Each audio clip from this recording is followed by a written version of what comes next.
Dune Part 2 is just around the corner. So I thought this would be a great time to review Dune Part 1, which I saw very recently. Now right off the bat, I loved the cinematography of this film. Not a single shot in this movie I thought was lazy. You could just see the passion and effort the cinematographer put into this film. But a movie can be visually appealing and have a bad story. And I'm glad to assure you that Dune Part 1 is not like that. Now there were some problems for sure, but for the most part the movie keeps you attracted to itself like a magnet, and I love it when a movie does that. Timothée Chalamet is such a versatile actor. After seeing him in Wonka, it's quite hard to imagine him in this film, but boy does he deliver. The part where he puts his hand in that box and he feels pain, you can just tell he's trying to not die while he's in so much pain. And in other scenes like this, his talent shines through. I also liked Moon Knight, Aquaman and Thanos in this film as well.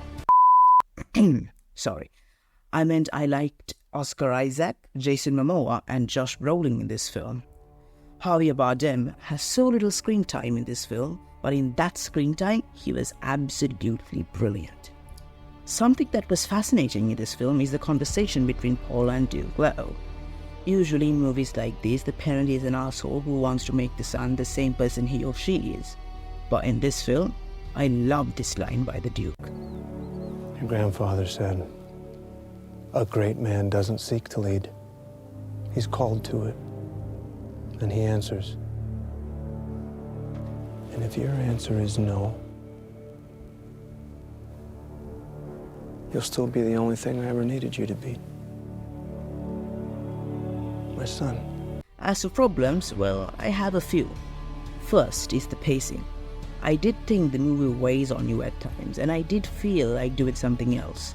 This was especially apparent between the failed assassination of Paul and the invasion of the House of Atreides.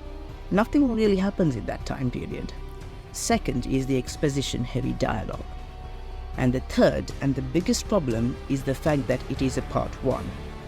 You see, this is when my overall entertainment of a movie goes down. When a movie ends on a cliffhanger and sets up a part 2, I really don't like that. This was the problem I had with Across the Spider-Verse and Harry Potter and the Deathly Hallows.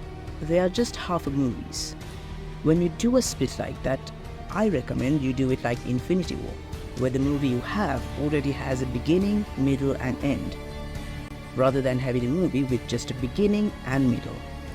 Now this comes down to personal preference, and this is mine. Other than that though, I loved this movie. But no, it was not fantastic, as the pacing of the movie was not all that, and that massively impacted the movie for me. And that is why Dune Part 1 gets a low 8 out of 10. But still, it is a great movie. Also, the score for the movie is a 10 out of 10. I mean, what can you expect from a composer whose work is always great? Hans Zimmer never really disappoints.